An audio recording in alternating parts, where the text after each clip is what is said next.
श्री स्वामी समर्थ. स्वामींचा आशीर्वाद या चॅनेलवर आपले स्वागत आहे. स्वामी आपल्या सर्व चांगल्या इच्छा पूर्ण करोत ही स्वामींच्या चरणी प्रार्थना. तर बघा, आता मार्गशीर्ष महिन्याला सुरुवात झाली आहे.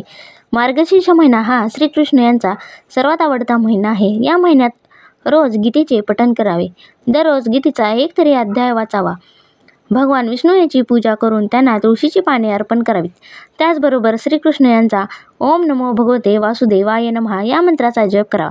त्याचबरोबर बघा, या मार्गशीर्ष महिन्यात श्री हरी विष्णू यांची सर्वात प्रभावी सेवा पाहणार आहोत. या मार्गशीर्ष महिन्यात श्री हरी विष्णू किंवा त्यांच्या अवतारातील कोणत्याही देवतांची सेवा आणि आराधना केल्याने भगवान विष्णू लवकर प्रसन्न होतात. त्याचबरोबर या मार्गशीर्ष महिन्यात माता लक्ष्मीची सेवा करण्याला विशेष महत्त्व आहे. हा मार्गशीर्ष महिना भगवान विष्णू आणि माता लक्ष्मी यांना समर्पित महिना आहे. या महिन्यात माता लक्ष्मीची मार्गशीर्ष महिन्यातील गुरुवारचे व्रत अत्यंत फलदायी आहे. तर बघा, या मार्गशीर्ष महिन्यात आपण भगवान विष्णू यांचे व्यंकट स्तोत्राचे अत्यंत प्रभावी सेवेबद्दल माहिती पाहणार आहोत. श्री व्यंकट स्तोत्र ही भगवान विष्णू यांची अत्यंत प्रभावी सेवा आहे. ही जर आपण श्रद्धेने आणि विश्वासाने केली तर आपली कुठलीही इच्छा पूर्ण राहत नाही. तर बघा, आपण आयुष्यामध्ये चांगले दिवस येण्यासाठी खूप मेहनत करत असतो, पण मेहनतीबरोबरच नशिबाची साथ असणे तेवढेच महत्त्वाचे असते. तर बघा, या सेवेमुळे आपल्या नशिबात ज्या गोष्टी नसतील त्या गोष्टीसुद्धा आपल्याला मिळणार आहेत. आपल्या सर्व इच्छा पूर्ण होऊन साक्षात श्री हरी विष्णू आपल्याला दर्शन देतात. म्हणूनच आवर्जून या महिन्यात आपल्याला ही प्रभावी सेवा करायची आहे. तर बघा, ही सेवा आपण 21, 11 किंवा 3 दिवसांची सुद्धा सेवा करू शकतो. या महिन्यात कोणत्याही दिवशी ही सेवा चालू करू शकतो. ज्या दिवशी आपल्याला व्यंकट स्तोत्राची सेवा चालू करायची आहे त्या दिवशी संकल्प करायचा आहे. आपल्या घरात भगवान विष्णू किंवा श्री कृष्ण असतील किंवा त्यांच्या अवतारातील कोणत्याही देवतांचे फोटो असतील त्या फोटोसमोर बसून ही आपल्याला सेवा करायची आहे. त्यासाठी बघा, ही सेवा आपल्याला रात्री ठीक 12 वाजता करायची आहे. रात्री 12च्या आत शुचिर्भूत होऊन म्हणजे स्नान करून या सेवेला आपण बसायचे आहे. या काळात आपण ब्रह्मचर्याचे पालन करायचे आहे आणि त्याचबरोबर बघा, मांसाहारसुद्धा या काळात आपल्याला करायचा नाही.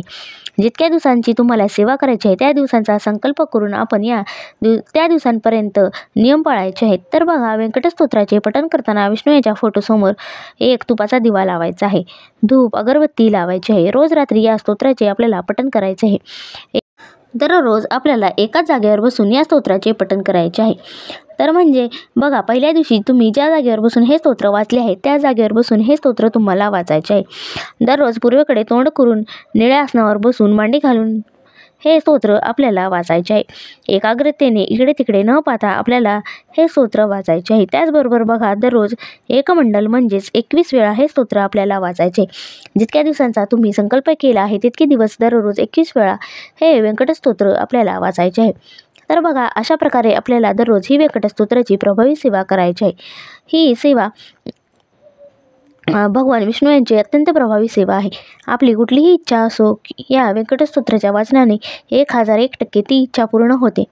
नोकरीच्या विषयी असेल, संतती बाबतीतच्या समस्या असतील किंवा विवाह होत नाही, विद्यार्थ्यांना अभ्यासाच्या बाबतीतच्या समस्या असतील, पती पत्नीचे पटत नसेल, अशा असंख्य अडचणीसाठी आपल्याला ही सेवा करायची आहे.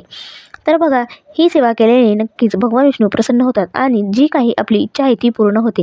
त्याचबरोबर बघा, ही सेवा करत असताना आपल्याला अडचणी येतात, अनेक प्रकारच्या संकटे येतात. या सेवेमध्ये येतात. मात्र कुठलीही शंका मनात न आणता देवावर श्रद्धा आणि विश्वास ठेवून ही आपल्याला सेवा पूर्ण करायची आहे.